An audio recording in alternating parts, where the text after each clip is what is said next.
The buyer is the final arbiter of whether or not you're being of value, and all salespeople want to be of value. So it sort of begs the question, well, how do I know I am being of value?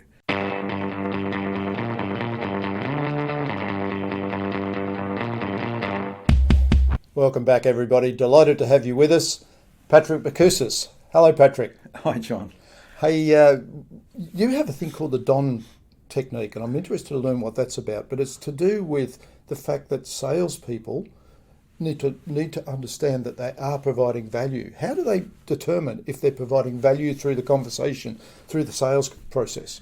Yeah, well, as we've discussed previously, John, the buyer is the final arbiter of whether or not you're being of value, and all salespeople want to be of value. So it sort of begs the question, well, how do I know I am being of value?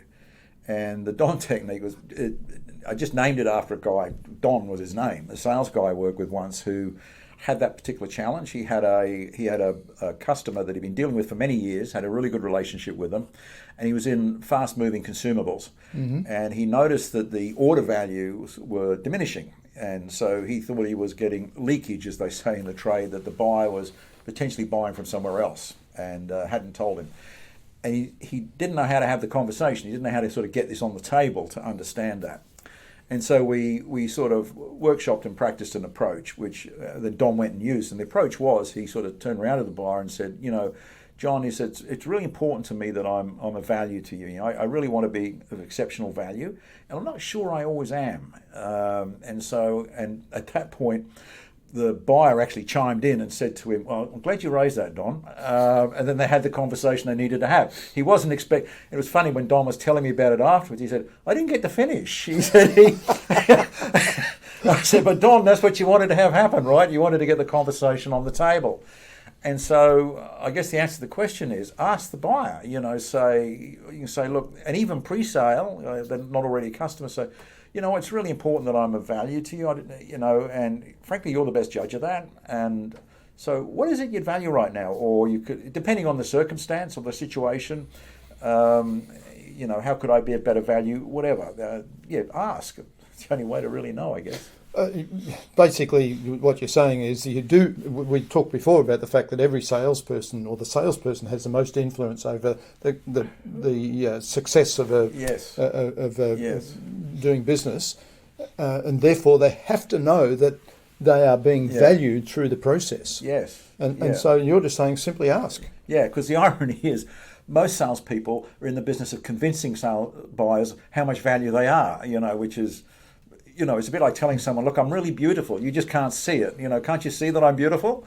And of course, it's solely in the eyes of the beholder. So ask the beholder. The other extreme is meeting you, Patrick. I'm your trusted advisor. Yes. You've never met them before. Yes, absolutely. I mean, you've got to earn those sort of things. Absolutely. And there's no harm in asking. No. Am I going through this the right way? Is there something I could do better? Do you perceive that I'm bringing value through the conversation and so on? Good question to ask.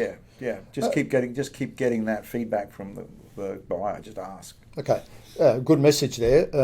I relate another story that Kean McLaughlin talked about, and that is that he had a young salesperson that was really nervous about the whole thing, and he talked about the fact that you need to follow the buyer journey. You need to understand what the buyer journey is going to be, and you've got a sales process, make sure they're aligned. So this young person took 2 printed copies, buyer journey, sales process, put them in front of the client and said, this is a typical buyer journey, how are you going to go through it?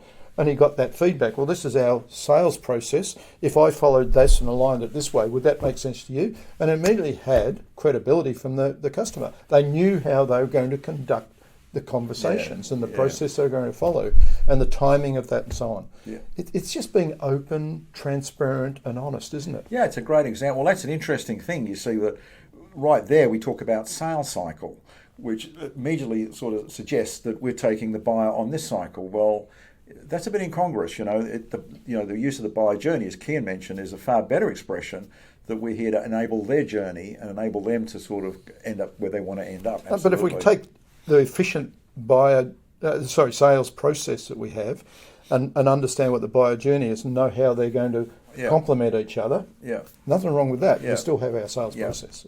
Yeah, absolutely. Okay, so the bottom line I got out of that is ask the question.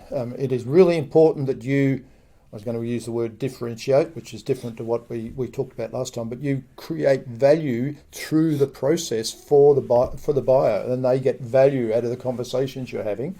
And you need to know whether they are or not. Simple answer to that is ask them. And how can I deliver more value? Thank you, Patrick.